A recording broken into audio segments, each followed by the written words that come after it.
Part of what we're seeing is we're continuing to see more data-centric devices and being able to pass a lot more bandwidth from like a video perspective, being able to have more analytics and things of that nature. A big part of what we're seeing is a push to private LTE. There's a lot of users that for years used a two-way radio voice system. They put a repeater in on premise to be able to talk on that two-way radio system. Welcome to the Wireless Communications Explained podcast, where IT, engineering, and operations professionals learn about wireless communications. This includes how to develop true dispatch communications, implement and manage communication tools, improve one-to-many communication, keep up to date with security and customer satisfaction trends, increase coverage and range, and roll out push-to-talk technology. Now, here are your hosts, Chas Elliott of EMCI WIreless and Mike Humphress of Commsult Consulting Solutions. Welcome to Wireless Communications Explained. In this episode, you'll be hearing from Chas Elliott, who's the president of EMCI WIreless and a Motorola Solutions manufacturer's rep, as well as Mike Humphress, who is president of Commsult Communications and a longtime veteran of the wireless communications industry. Chas and Mike, welcome to the podcast. Thanks for having us. That's terrific. Well, the first place I'd like to start is to get your perspective on how each of you ended up in your current roles. So we'll start with you, Chas, how you ended up at EMCI WIreless and what your career journey has been to arrive at this place. Sure. So for the last 15 years or so, I've been with EMCI WIreless and kind of started out I have a background in basically IT technical services. Kind of came into the business, as there was this transition from analog to digital, and just kind of fell into my wheelhouse. It went from a lot of Ethernet centric and data centric type applications, and it kind of made sense. It was a logical transition for me coming with an IT background into the two-way radio business. So I kind of started off, if you will, from a technical role. And, as my business sense grew a little bit, kind of grew into the role that I have now. And eventually, I was afforded the opportunity to buy in as an owner of the company.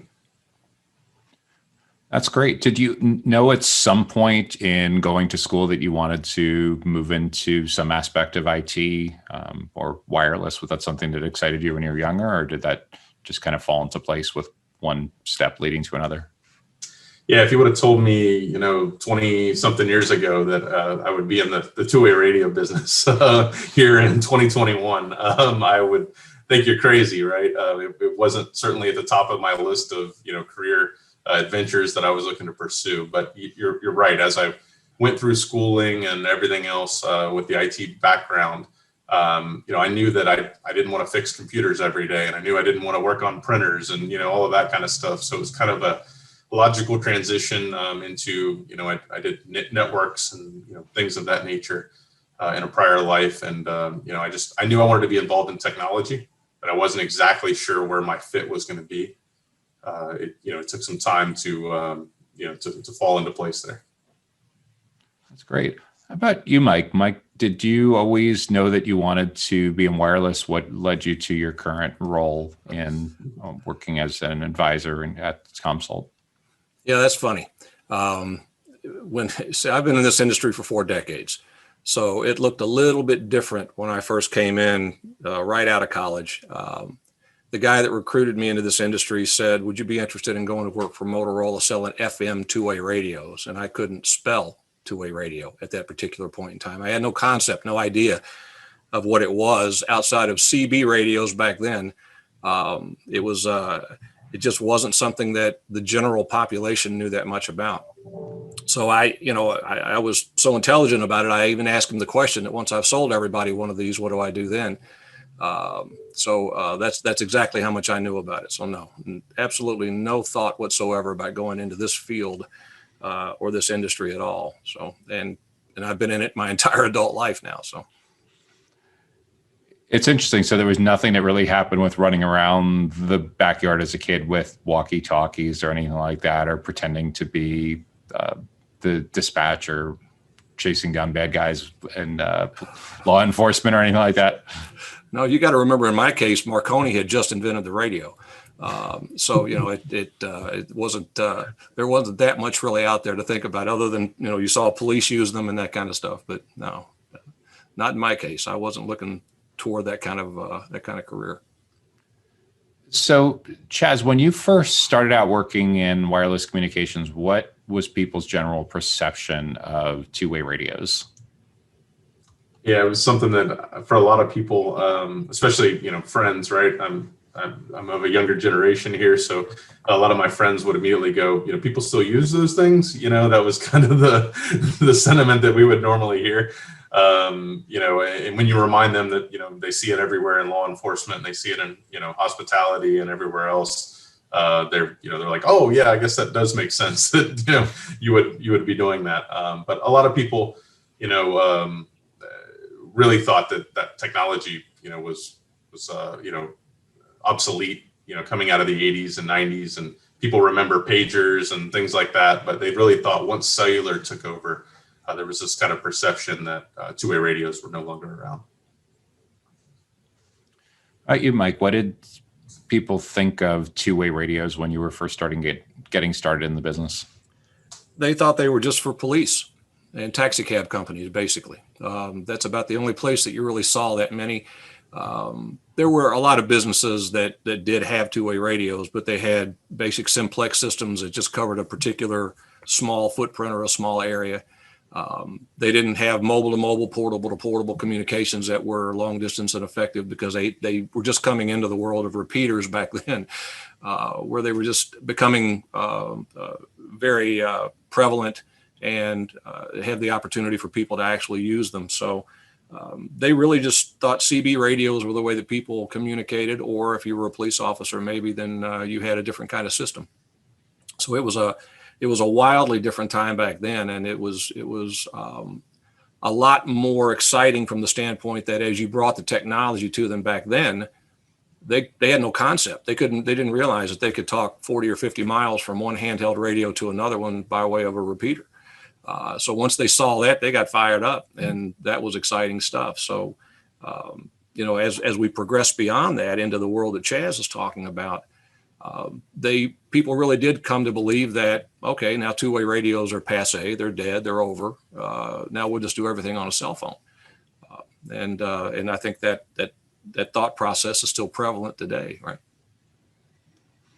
Yeah. And when I think of even just the applications, we talk from time to time about hospitality entertainment. I can't imagine a scenario where you go to get seated at a large restaurant, how they logistically would handle knowing whether a table is open and where to move someone if they complain about not liking the first table without that, or an irate customer trying to track down a manager because the meal is late, or going to a big sporting event. How would dozens or hundreds of security personnel be able to communicate in real time if there was an emergency or just someone behaving badly at an event that needed some kind of attention? So yeah, there seemed to be very much out there. And then I think back to, I grew up in the 70s and 80s. I don't really recall a time when you would see police and emergency, right, like fire and first aid squad type personnel, like doing their jobs without that.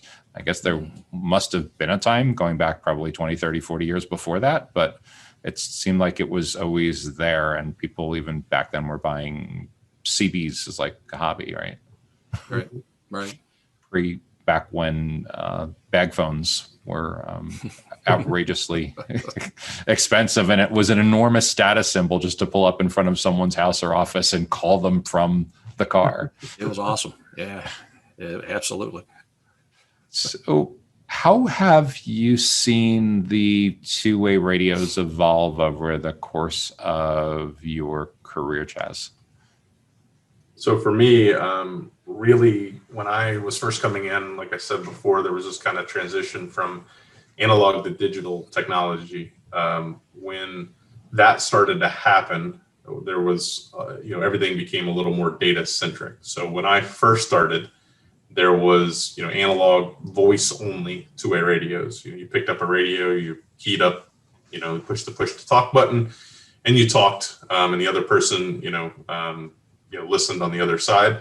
But aside from that, there really wasn't, much to it more than just voice. And since then, it's evolved, quite a bit into, now data, video, analytics, triggers, being able to, put applications now on your radios, all of these different things that have, made it kind of converged all the technologies, the digital capability allowed users to, get more out of their device than just push to talk and release to listen. How about you, Mike? What have you observed has happened as you've seen two-way radios evolve over the past decade or two? Well, yeah. Going back a little bit before the analog to digital conversion, when you think back to the time when I first started selling two-way radios, it was a party line environment. People, not only could you monitor, you had to monitor before you could use a frequency, before you could key up, because it was FCC regulation that mandated that. So you didn't interfere with somebody or walk on them. So anything that you communicated could and was heard by other people. As you progressed technologically and moved from the community repeater environment into trunking, then things began to really start getting better from the standpoint of capability and feature sets and privacy and all those other things. So now you had the ability to kind of use a concept that the telephone company actually came up with when they used trunk lines to get telephone service to everybody that was now private phone lines. And then from there, you moved into the world of really Nextel came into existence. And now you had an all-in-one device that was a pager, and it was a cell phone type of device as well as a two-way radio. And that really expanded the marketplace even more. And oddly enough, before it went away, many businesses were asking for the beep beep, which they called the dispatch side of a Nextel unit rather than the telephony side of it, because they were realizing the fact that instantaneous push-to-talk communications was still more valuable to them than being able to make a phone call even on that same device. Then, of course, it went away. And that left people with what they thought was only one choice, which was to go with smartphones or cell phones as a method for communicating particularly wide area. But then with that advent of what Chas is talking about, when two-way radio finally caught up with much of the rest of the world and went digital, it changed the scope of everything, because not only do you still have that integration of all those different technologies now that can come together, you still have the most core and important part of this whole thing, which is instantaneous communication with the individual you want to communicate with by the push of a button, which is still probably the hallmark of land mobile radio or two-way radio. But now it's got all this other cool stuff with it too. So it's been an amazing journey to watch the evolution of these technologies and what it actually brings to the market. Do you see it as like a moment in time, like a particular year where the switch was flipped from analog over to digital and just most of the devices, most of the market share, most of the interest seemed to move? Was there a particular year, or was it like a range of years? I mean, for me personally, it was late 2000s, just before 2010 or so, we started to really see, a lot of adoption into the digital market. Specifically, there were some FCC regulations came out in 2011 type timeframe that drove a lot of users to transition from really old analog voice to some of the newer digital technologies. But as a whole, that's really where I started to see it, was probably that 2007 or 8 to 2011 type timeframe. Yeah, I mean, what's really interesting about that 3 or 4 year window is 2007 was the year the original iPhone came out. I think 2010 or 2011 was the first iPad. The US was going through a massive housing market induced recession in 2008, 2009. So people were looking to cut expenses and get a lot more creative about getting more done with less. And then the backdrop of all of this accelerating the changeover and wireless from analog to digital. Mm-hmm. So that makes a lot of sense. Are there any other factors that you see that have been driving innovation in wireless communications in the last 10 years, in the last 1 year, 5 years? What do you, when people ask you like what they should be thinking about, what are the macro trends behind all of this? What do you peg most of that to? For me, I look at it from the technology as a whole is evolving so fast, not just with, the wireless communications industry, but with everything. That's certainly, it's certainly driving a lot of this innovation and need from folks to, it used to be that, way back when, right, you could communicate on premise at one office and, be happy with that. And then, maybe you had 10 offices around the country, but there really wasn't much need for all 10 of those offices around the country to talk to each other. Now, as, economies of scale and, everything else get involved, there are a lot of businesses, even public safety users that we work with now that have centralized maybe their dispatch operations, for example. So they may have, 10 facilities around the country, but they, want to be able to dispatch them out of one call center. Lots of different things there that have, needs that have driven, the need for innovation. And with, IP Ethernet type technology, that's really, having networks available all across the country, the world, it's really allowed that, the wireless communication industry to expand and to, ultimately, fulfill the needs of these various users. So that you figure this centralization of resources is a big part of that. Yeah, absolutely. It's really remarkable because at the same time, in that same 10-year period, you have a massive shift in how IT was being purchased, where all of a sudden the consumerization of IT and SaaS and cloud computing was all of a sudden allowing line of business managers and marketing and finance and engineering to have their own IT budgets. And there was all this arm wrestling going on about centralized and decentralized. And yet the momentum was going in the other direction in wireless. Mm-hmm. Well, I think our industry is being wildly affected by cloud-based technology. It's being wildly affected by the Internet of Things and artificial intelligence. All of those things are coming to bear on everything from simple voice communications all the way through to all the other components of what we have, that are available in our industry today, whether it's video, whether it's data, whether it's pure voice. All of those things are impacted and affected by these technological advances in a great way. And I think that in this day and age, you have to be aware of all of those solutions and all of those technologies to be able to deliver the right kind of thing to your customer.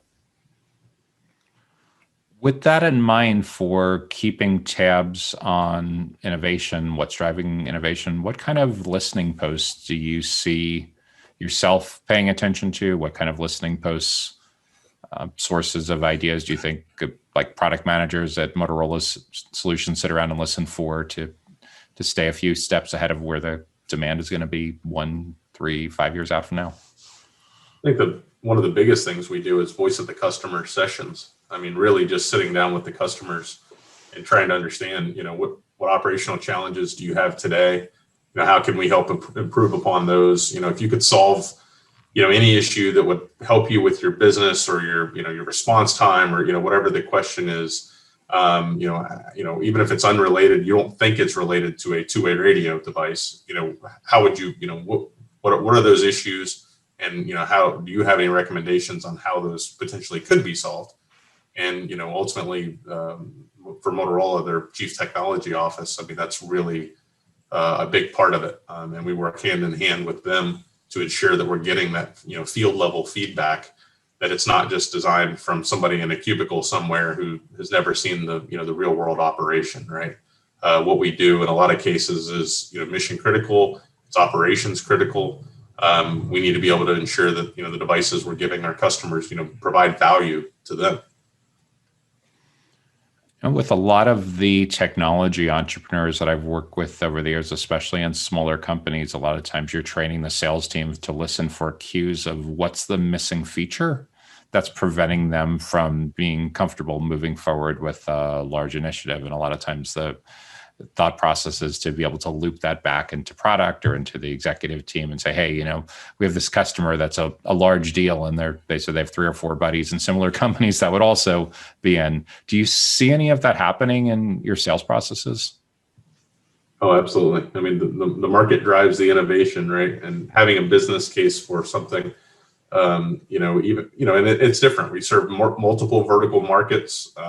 We have a whole range of, suites of products, everything from, hardware to software. And really, you have to have your finger on the pulse of, what the customer's looking for there, to really, help again, drive the value to them, and, which ultimately drives, for them, it makes their decision-making process, a lot smoother. Yeah, I think we've learned a lot of lessons from Motorola's mistakes that they made in the cellular world by not doing just that. They didn't listen. They didn't keep their finger on the pulse, and it cost them dearly in that part of the world. And I think that we all learned some lessons from that as well. And the customer is a huge listening post, but I think you also have to remain very engaged technologically in things that you can't stay in your little voice cocoon and focus only on that particular piece of it. You really have to be aware of advances that are taking place in other technologies, because they are all going to merge and converge at some point. So we just have to stay on top of it on a regular basis.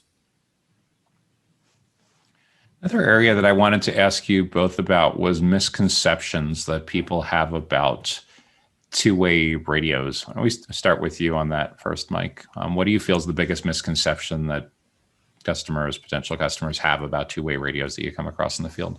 I think it conjures an image of buggy whips when they think of two-way radios, that it is an archaic, outdated technology that, we used to use those back in the 90s. But now that we have all of the cool features and gadgets that go along with smart technology and smartphones in general, that they have been replaced, even up to and including a belief that push-to-talk over cellular has replaced two-way radio.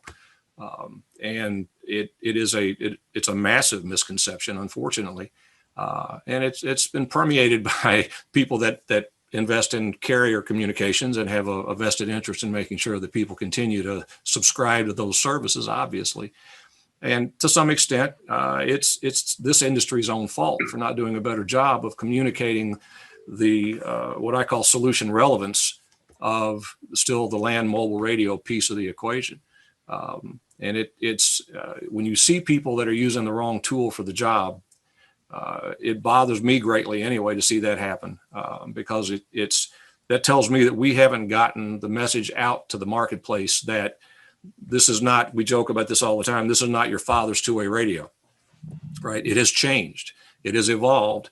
It is now a very robust and a comprehensive device that can do everything, basically. And I think that there's a huge misconception out there around that. I wonder to what extent consumer media plays a role in fueling that misconception. I think about like when I'm watching a basketball game or a football game or a baseball game, like you can't go more than 1 or 2 commercial breaks without seeing an ad from a carrier or Apple's latest iPhone. Do you think that that's creating part of the challenge because they're basically going direct to the consumer with the messaging, and most of what you talk about is a lot more business to business, business to government, like mid-market enterprise focused? I'm going to go a step further and talk about the fact that Motorola as a company, as an example, does not have the product placement they used to have. When you see a law enforcement show on television, it's not unusual to see them talking on a cell phone from the detective back to another detective rather than a two-way radio. You'll see people using smartphones in applications that historically, when you watched a TV show, they were using two-way radios. So I think it's not just the advertisements in between. I think it's the actual shows themselves that in many cases are giving people the impression that that's the technology you use now. It's really interesting. So when you think about a TV show or a movie going to great pains to look at something like Grey's Anatomy, they must spend a small fortune every year to consult with doctors to make sure that their programming accurately represents what goes on in a hospital, especially what we went through in the last year. So you're saying is on like police shows like CSI or something like that. They're just not accurately representing the tools that the detectives would use out in the field. Right. Interesting. What's your thought on that, Chaz? You see that? Yeah, I agree. I mean, when I first started in the business, even on the NFL, right, you would see the big NFL headsets and they would have Motorola branded in, huge letters, over them. And now, I mean, you'll see it, but for the most part, you don't see that. You see that the user's wearing a headset, but you don't know what's on the other end of it, right? Is it a two-way radio on the other end? And, almost all cases it is. It's just not branded the way that it used to be. Just from a perception standpoint, a lot of folks probably think there is some form of a cell phone or something else, on the other end of that. Sure. Interesting. So now that we've gotten an idea of where two-way radios have evolved over the years, what's driving most of the innovation and some of the biggest misconceptions, where are we headed next? What's going on in the industry right now, thinking ahead over the next, say, 2 or 3 years? What does the future of two-way radios look like? So in my opinion, part of what we're seeing is we're continuing to see more data-centric devices and, being able to pass, a lot more bandwidth from like a video perspective. Being able to have more analytics and things of that nature. A big part of what we're seeing is a push to private LTE. There's a lot of users that for years used a two-way radio voice system. They put a repeater in on premise to be able to talk on that two-way radio system. They also have a Wi-Fi system. Take a hotel for example. And on there, they have a Wi-Fi system that any of the guests can be on as a public system. Then they have a private system for maybe their own users, like housekeeping or, facilities, maintenance, things of that nature. The push to private LTE is really to, bring more bandwidth and bring more control, security, as cybersecurity becomes more and more paramount with all these data-centric, applications. Now there's a big push to put private LTE in facilities so that you can basically have a device with a SIM card in it. And that's what controls whether or not it connects or not. So now if I don't have to worry about, Joshua coming onto my, internal network, as long as he doesn't have that SIM card in his device and it's not authorized, then he, wouldn't be able to get onto my network. So there's almost this convergence of the public cellular carriers with the control and the security of your own private LMR, land mobile radio system. There's a convergence of those two technologies. People don't have full trust in cellular because they can't control their destiny. But on the other hand, a traditional LMR system, you need to be able to complement that with data. Really, and it used to be that, a little bit of data, sending some text messages, or a work ticket to a person in the field was about all you needed to do. Now we need to pass video. We need to pass, lots more large files. And in order to do that, we need the bandwidth of LTE. So there's this convergence right now of the wireless communications industry. And I'm sure there's a challenge with just people's expectations around that because so many of the carriers have been, got to be 3, 4, 5 years already, talking about robust mobile broadband and how much they allow you to stream and with caps and everything. Do you see that the commercial side, the public safety side of wireless communications has largely been able to keep up with those perceptions of what people are expecting based on what they see on cellular? I mean, I think on the public safety side of the house, there's still there's a reason why everybody carries a two-way radio and not necessarily a cell phone, right? When it comes to mission critical push to talk, you have cellular carriers out there that are trying to build to that standard, but it's just not quite there yet. There is from the land mobile radio perspective, just that being able to control that, and with county-owned towers and equipment and things of that nature, especially we're here in Florida. It's not uncommon to have a hurricane or 5 come through in the course of 30, 60 days. And when that happens, you need to be able to control, the response from your public safety first responders. And right now, the comfort level isn't there with a cellular carrier. They may have a 2-hour battery backup or something like that. But at the end of the day, if you're without power for 72 hours or more, you still have first responders on the street that need to be responding to incidents. And not having communications in this day and age is just it's a recipe for disaster there. Yeah, I guess it's a combination of the typical things that the meteorologists look at: how big the storm was, how populated the area was, and the intensity and forward speed, and all of that impacts just how much damage it does with power lines and cell towers being down. Exactly. I think on the commercial side of the house, when you look at the fact that, the carriers aren't really at a point where they can deliver the same kind of service to public safety.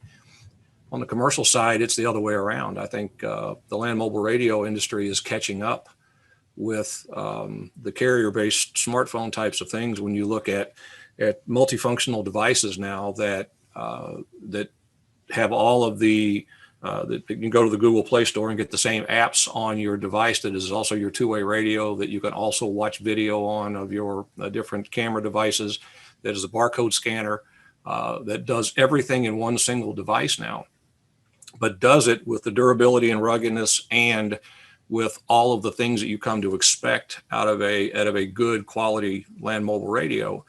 So now when you start putting all of that into the equation as well, I think it's LMR actually catching up with the smartphone world with offerings that are extremely competitive, but also more functional in a business environment and in the environment the ruggedized environment that most businesses operate in.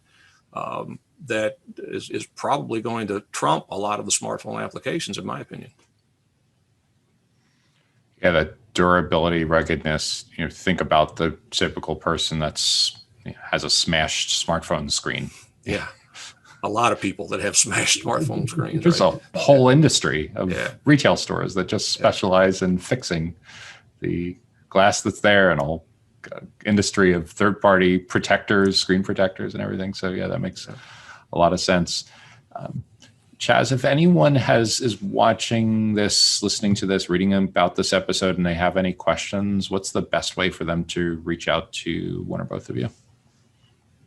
So if you wanted to reach out to our office, the office number is 1-800-226-7470. You can ask for me directly, or you can email me at celliott, CELLIOTT at EMCIWireless.com. That's great. And we'll make sure to include that in the show notes as well. But it's been great talking with you both today, all about how far wireless communications has come, how wireless communications today is very different than it was a couple of decades ago, how it really is not your father's two-way radio, and some of the big misconceptions that people have about two-way radios and how that shapes the perception of where we're all headed next. So you've been listening to the Wireless Communications Explained podcast. Take care now. Thanks, Mike. Thanks, Chas. Thank you, Joshua. Thanks for listening to this episode of Wireless Communications Explained podcast. To get notified about new episodes, subscribe at wirelesscommunicationsexplained.com or wherever you like to consume podcast episodes, including Apple Podcasts, Google Podcasts, and YouTube. And if you found this episode helpful, please leave us a 5-star rating and tell your friends.